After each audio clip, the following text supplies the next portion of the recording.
so much, it's hard to see what he's let himself become. But to be honest, I would almost not recognize him.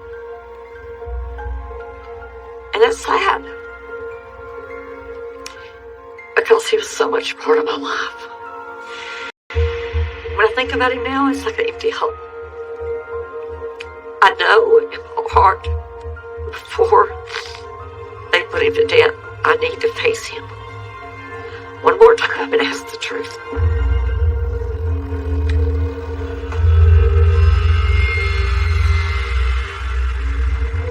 Last experience, discoloration, blood of magnet activity. There's definitely a body underneath all that.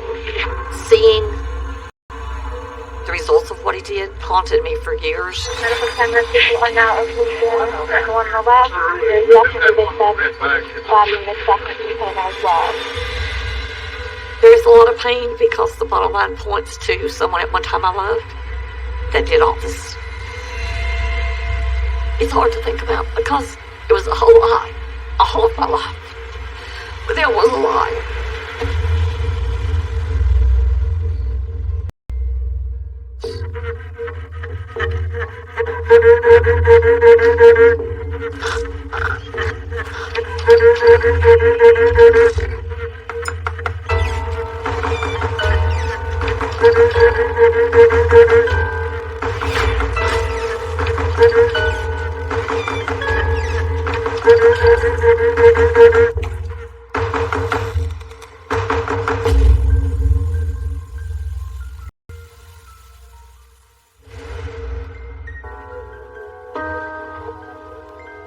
Howard and me were raised as cousins. Howard's mother was married to my uncle, Sam Thomas. So Sam kind of played a dual relationship in our life. He was my biological uncle, but he was also Howard's stepdad.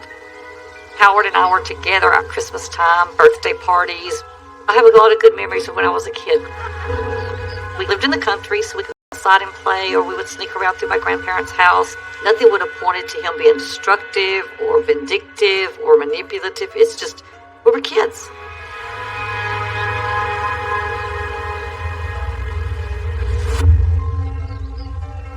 We were around each other to about the time I think Howard was in high school when his mom divorced my uncle.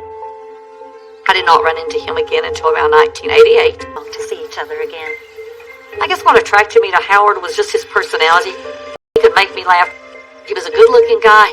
He come across as genuine, honest, sincere. You look good. You do too. I had recently divorced, and I have 2 children of my own. He was a single father. Kelly, who is Howard's child, is the same age as my son, and things just kind of clicked. Kelly became like my own daughter, and within a couple of years, I did legally adopt Kelly. Once Howard and me got married, he treated my kids great. So it made our relationship perfect because that's what I wanted. I wanted a husband who loved me and loved my kids and would put us first. We were a close, what I thought was a close family.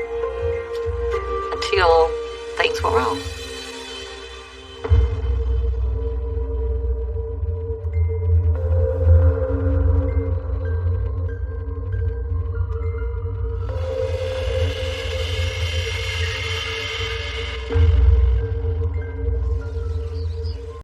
Howard's first wife was named Deborah Weiniger. I was told they were, quote, true love, but I never met Debbie. Debbie had already disappeared. I was visiting with his aunt, and she was the one telling me Debbie's disappearance was still a mystery. She was there one day and gone the next.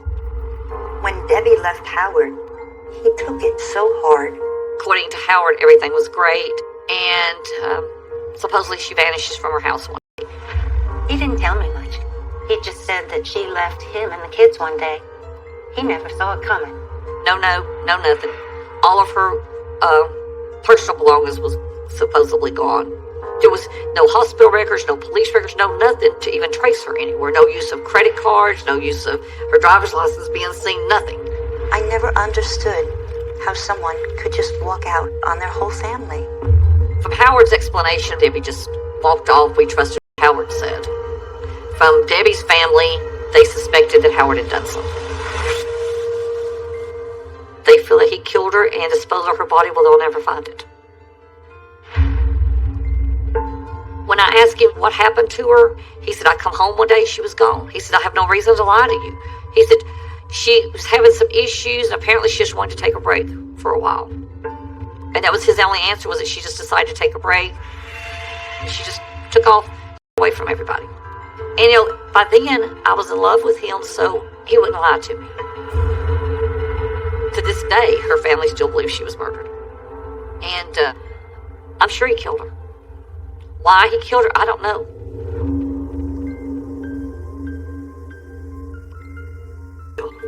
She's very pretty. She looks like a typical, probably still in her teens. She looks happy and like she's got a whole life ahead of her. Everybody told me Debbie was a very devoted wife, a very devoted mother. She put her kids first. No one has ever found enough to prosecute Howard for her too. And knowing that he could have done away with someone so beautiful, yeah, it could have happened to me as easy. And probably, if they hadn't arrested Howard, I would have been next.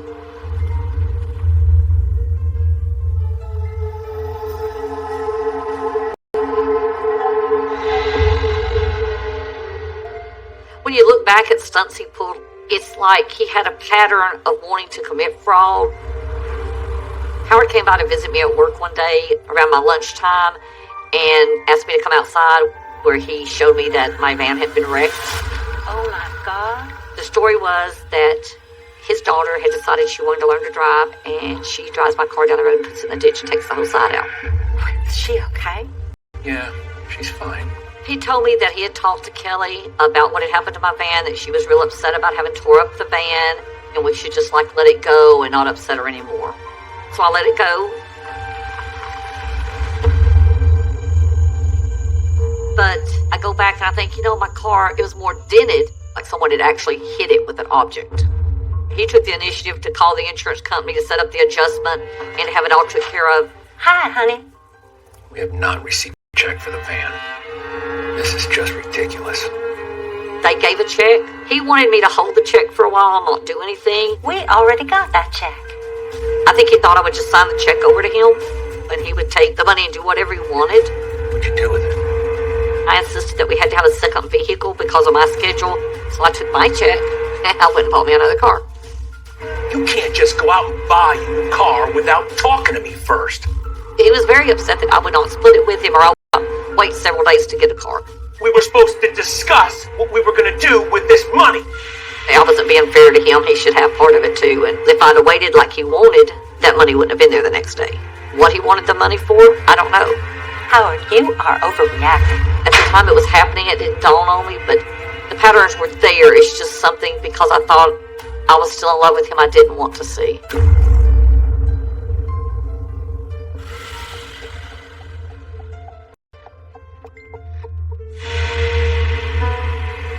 We got to a point where we could build our own home. It was like a family thing, so everybody would have what they wanted. And it was something that was supposed to be our forever home. You know what I was thinking? But what little bit we owe on it and still have money to build another house and owe nothing. What are you talking about? Just think about all the money we'd get from the insurance. That's insane. I would just look at him like, you're talking crazy. This is our home. Wasn't burning my house down for any amount of money. This is our house. Our kids helped build this house. It became strange when Howard kept mentioning it, because that wasn't him. To me, he was the person who would provide for us, take care of us, would protect us. It kind of made me start questioning of how far he would go to gain insurance money.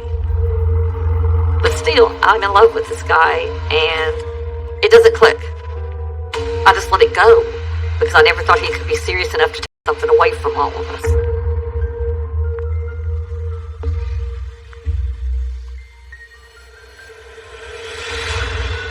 And people may think I'm crazy, but I can't let myself be scared of him. And I won't let myself become his victim.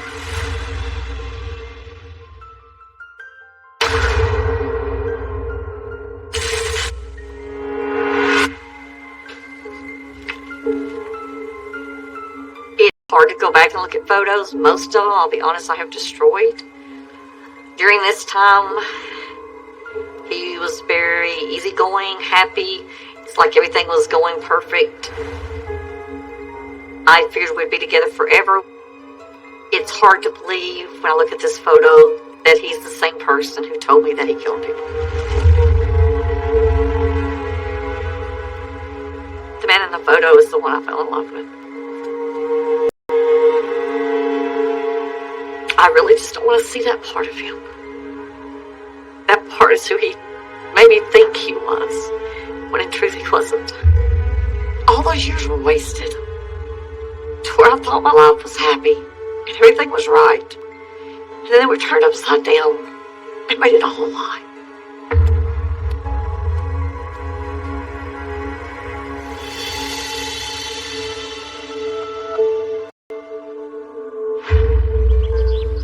When Howard was driving a truck, I managed the business from behind the scenes. We trucked from one border to the other border, from the north to the south and east and west. He would be gone like Monday through Friday. He could be gone weeks at a time, especially if he'd done like a California, New York run. Normally I would book our runs, but Howard started having a change in the way he wanted to do stuff. Hey there. Hi, honey. He all of a sudden took over getting his own loads. He portrayed it as a whole lot easier, less time-consuming manner than what we were doing. How was your trip? Everything go okay? Everything went great. I even picked up... I could only go by where he told me he was, and then when I got the paperwork, where he said he was did not match up. St. Louis. I thought you went from Texas to Florida this week. When he was telling me that he was places and he wasn't, the feeling was kind of strange. It was like, okay, something about you and your story's not right. You're hiding something. But he always had a reason. Well, finished up the job a day early. I figured I'd take a ride to St. Louis. No matter what I asked or how I asked it, he had his smooth answer where it all made logical sense. Maybe his trucking was part of a double life. He had his family here and he had a different life than what he had with us when he was with his truck.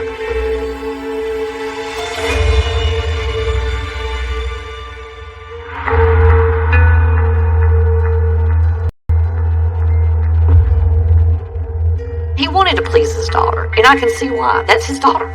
That's his biological daughter, his only child. And he wanted to fit in. He wanted to relate to her. He wanted her to want to hang out with him. But he started doing stuff that I wasn't comfortable with being around. He started hanging out with her friends. Kelly was friends with Samantha Lemming. They went to high school together. Adam Krismer was Samantha's boyfriend. Howard was constantly taking Kelly and Adam and Samantha to the store. If they wanted to go out drinking, he went and got the beer. He just got more involved with wanting, at 40-something years old, of wanting to be a teenager again. And that's what he did.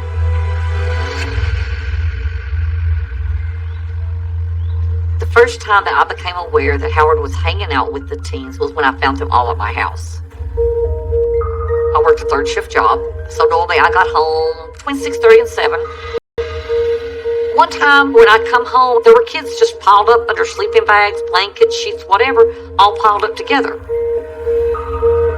There were probably 20 plus kids at my house. I was shocked. Howard was in our bed asleep, so I do wake him up and I ask him who's in my floor. What the hell's going on in the living room? And his explanation is there's some of Kelly's friends, they were over here playing, it got too late to take them home and their parents didn't want to come get them.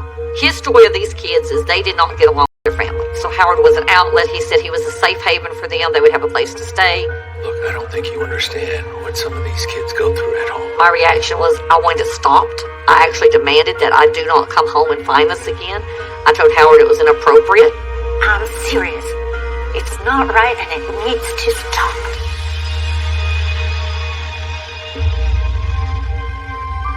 But several times I would come home at night and you would see like snack papers laying around. My garbage can would be running over from so much in it. So I know that the kids were still coming. Kids, they don't hang out with a 40-year-old man. I don't care if they were friends with your kids.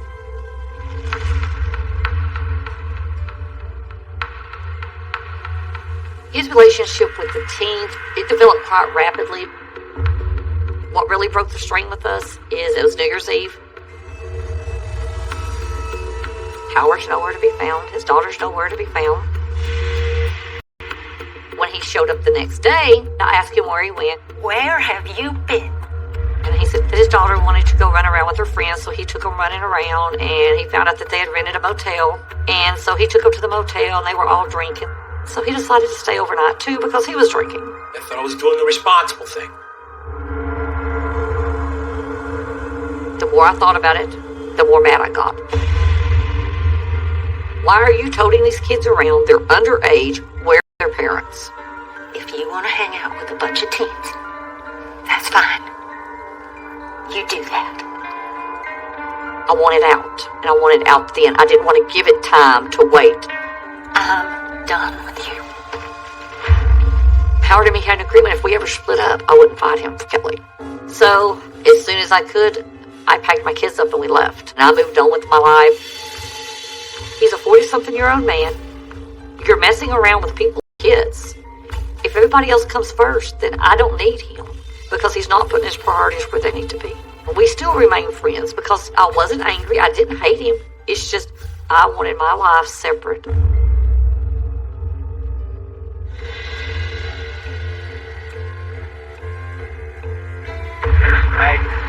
At the door engine and reddish brown stain. I was thankful that I got out of my marriage when I did. We could have been next on his list. Body up and you saw that.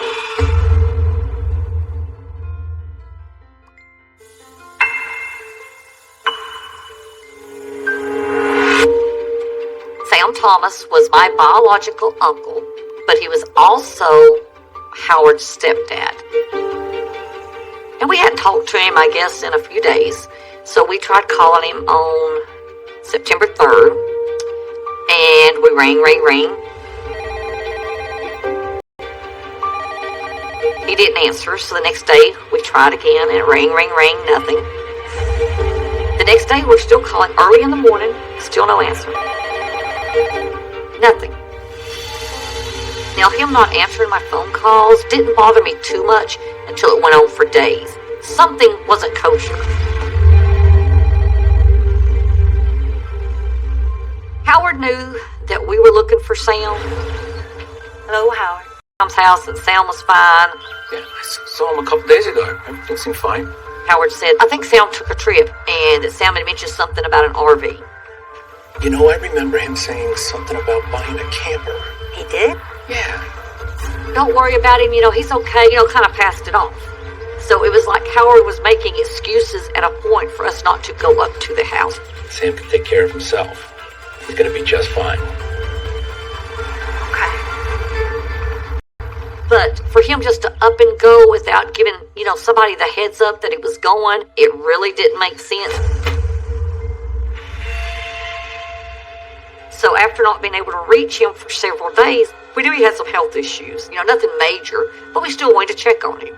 So I told him I'm going to drive up to the house and see what's going on.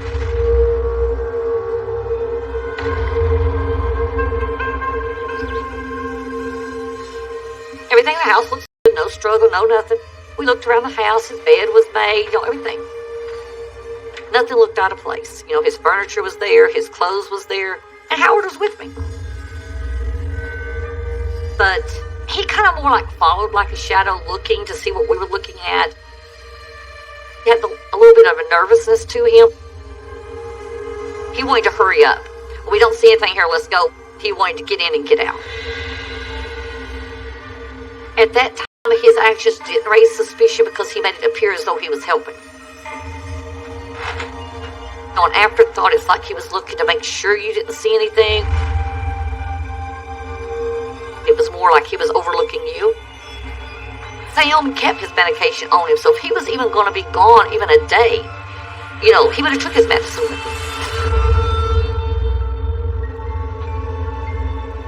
But I searched the bathroom. I thought that his pills was still in the bathroom cabinet, which I thought was odd, so I did make a mental note of it. Okay, that's one thing that's not right. My mom and my uncle went to the police for the first time and filed the missing persons report. And the sheriff's department answer is he's 73. He can go where he wants. So still at that point, they did not take us serious that my uncle was missing.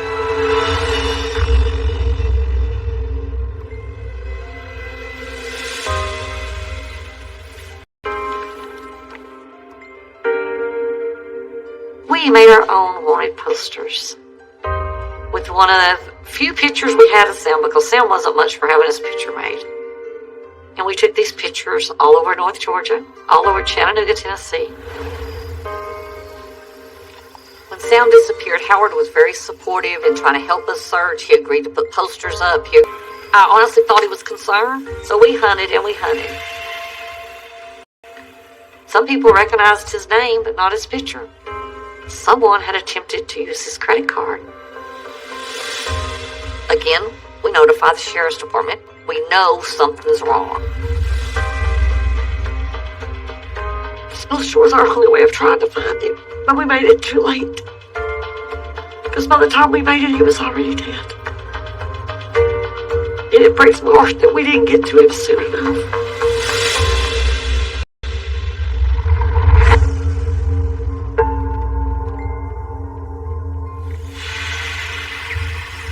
We were able to get on the statements which showed the credit cards being used at certain places and asked them to pull the video.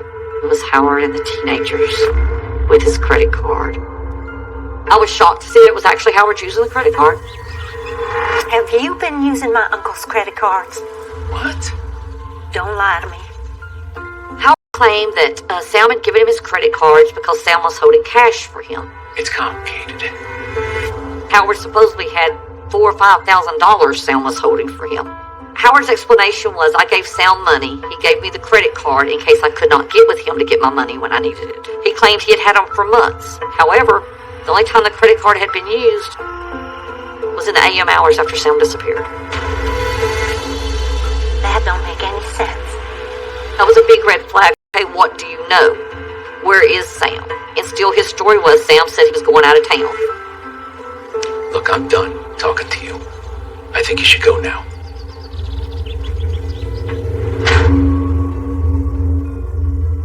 Very suspicious.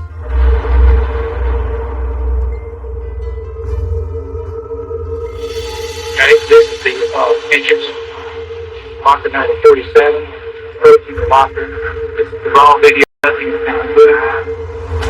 They called me and told me that Howard had been arrested and that I needed to come up there. They informed me that I need to go see the Johnson City Police Department before I do anything else. At the door entrance and red and brown stain. So I drive to Johnson City. I have no idea why he's been arrested. We have a hospital glove here behind the car next to the back wall. One of them goes, oh, you know we found the bodies. I said, oh, wait a minute. You found my uncle's body? The guy goes, no, we found some bodies. We don't know if his body's there. They were in a storage building that belonged to Howard's mother, Betty. Locker number 1, shoe print on car corner, under bed, gold under car, hammer, paper, and scissors. Hearing that they had found it made me sick.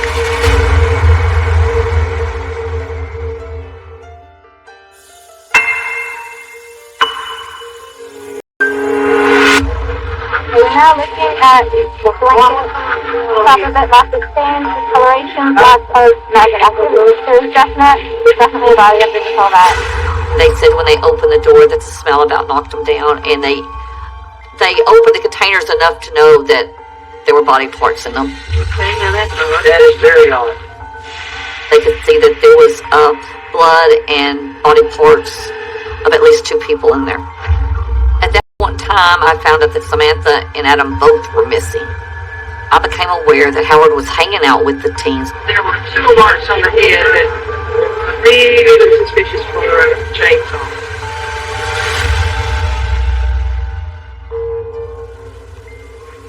I talked to some other officer. He said, we need you to do us a favor. Do you mind wearing a wire and going to Betty Willis's house? That's Howard's mother. Howard isn't talking and we need more information. I wanted to go back to jail and talk to Howard, and I told them I would wear their wire if they would let me get back in the jail and talk to him. We just need any information you can get. And they had a DEA agent come in and put a wire on me, and he says at 5:55, get them to turn the TV on. We've arranged for a local news station to play a broadcast about the murder. They said if we hear anything, out of the ordinary, we're coming in the door. We've got people stationed all around you over there.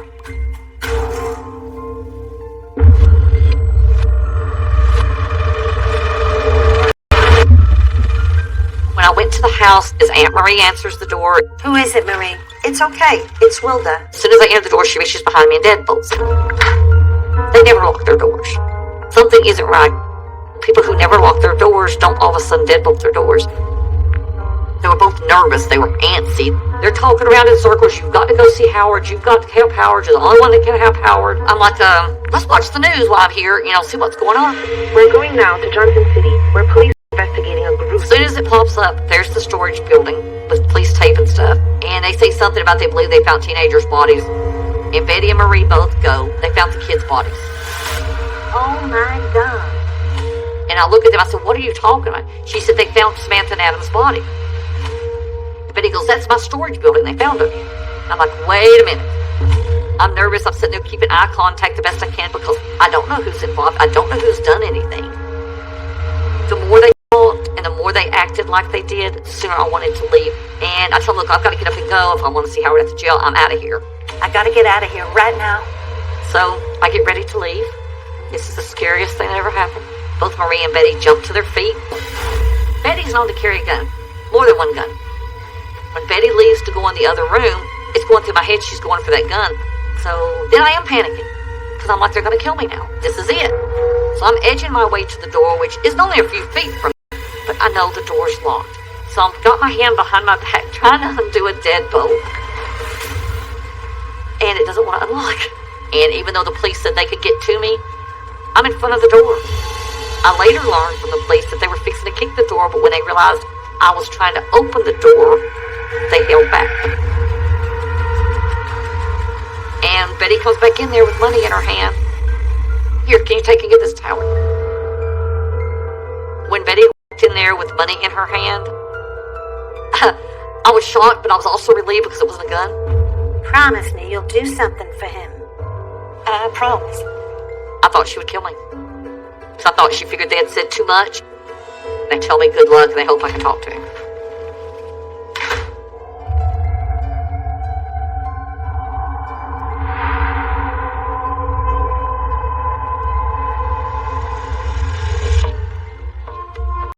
I knew he had my answers. And I felt that I could get the answers from him because I knew he was desperate. And his first words are, "You're too late." Too late for what, Howard? He's not angry. He's not raising his voice.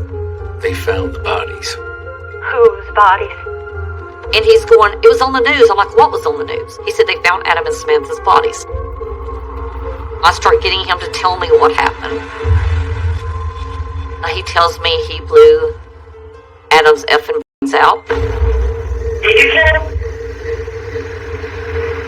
Did you kill him? Adam's brains? Yes. I blew his brains out. Pulled the trigger right then and there on him. I don't know what because I'm so upset.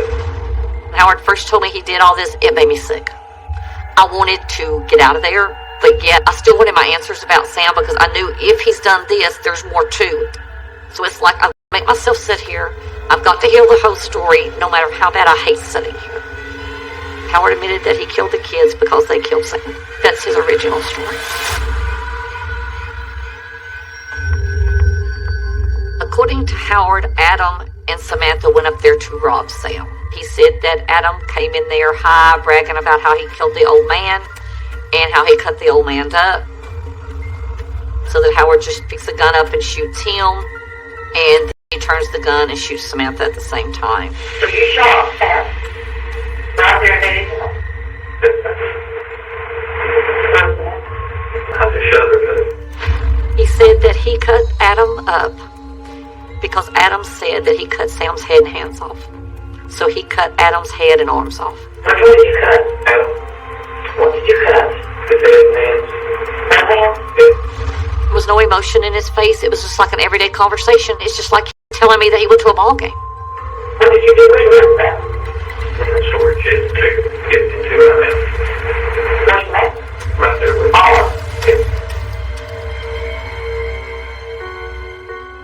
I did ask Howard if he killed Sam. He said no. He said the kids killed Sam. But the way he said it and the words he used made me know that he did it.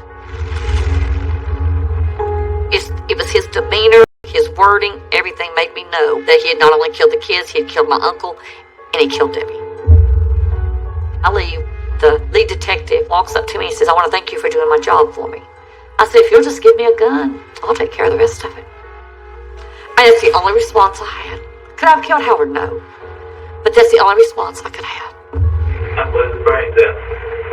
Pulled the trigger right then and there on her.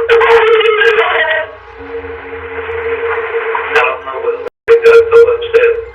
It's like he just told it to me. It all comes back right back where I was at.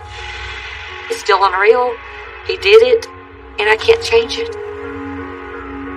One of the questions I'm constantly asked, and it's not surprising, is why Howard chose me to tell me. I honestly think he thought I would help him. No matter how many times I hear the tape, the words that stick out is he blew the brains out. He told me lots of stuff that night, but those are the words that I'll remember the rest of my life.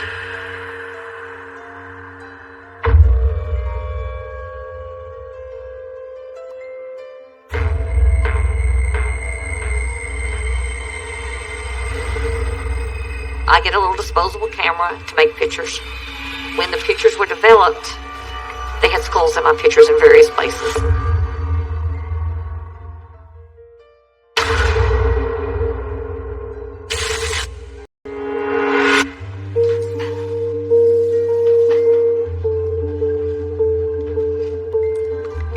This is Sam.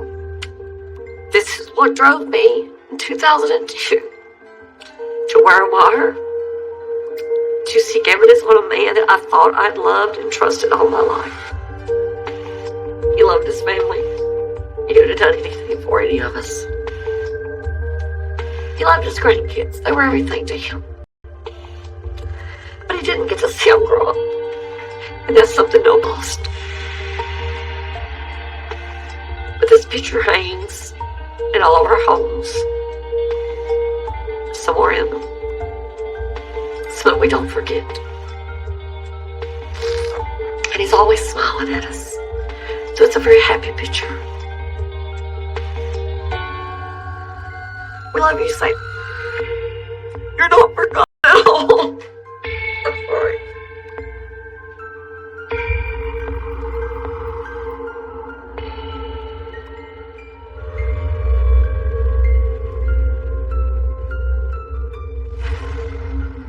Howard had given me information that night in that interview of where I could find Sam. He tells me that Sam's body is up on Lookout Mountain. So he gives me various places on Lookout Mountain to go the next day. We had some of the Georgia State Patrol, we had Walker County, so we all go to the mountain. We searched most of the day.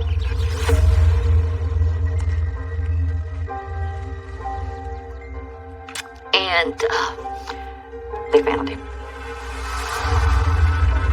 His head and his hands were missing. He was left there for the animals to eat. Of course, you could tell what the animals had been eating on him. But we knew it was him. But still, we were missing part of him. And I had to have all of him. My feeling is I had to have Sam all together. I couldn't bury him without all of him.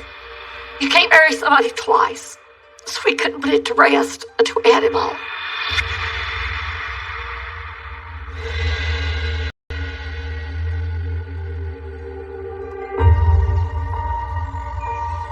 I start talking to Howard more. Where do I find the rest of Sam? So I pushed and I pushed. Finally, Howard says, make me some pictures and I can show you where his head is. So I get a little disposable camera to make pictures. So we go back down the trail. When the pictures were developed, they had skulls in my pictures in various places. If you looked at my pictures, you can see the skulls. But if you go look at those rocks or that landscape, you don't see the skulls. To this day, I think it was my uncle giving me the clues of where to find him.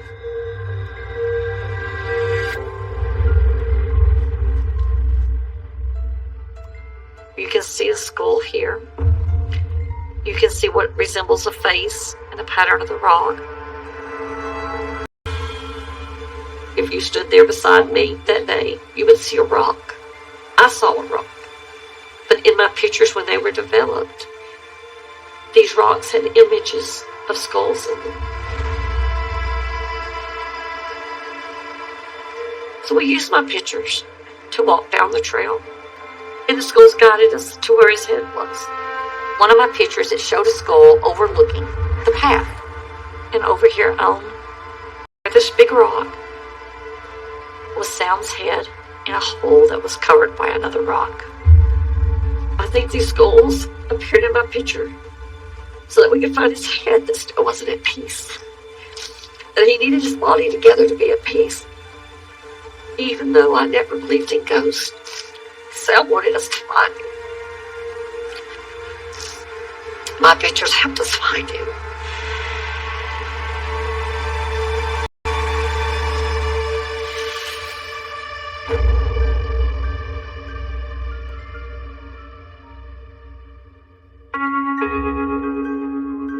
His verdict came back faster than I ever dreamed.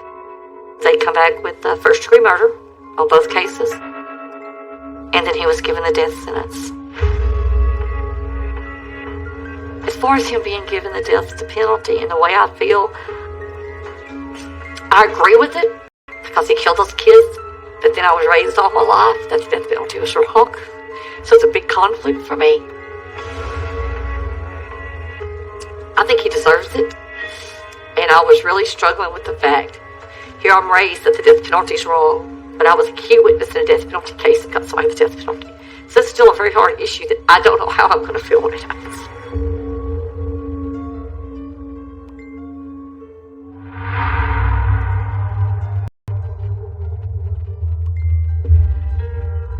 Over the years, people have asked me if there's other crimes being committed. Do I think so? Yes. Can I prove it? No. The DA's take is he's convicted of 2 murders. Why convict him again? Why waste money? But to this day, there's still no one prosecuted for my uncle's death. And to this day, we don't have our answers. And that's the hardest part to accept. We're never going to see justice for him.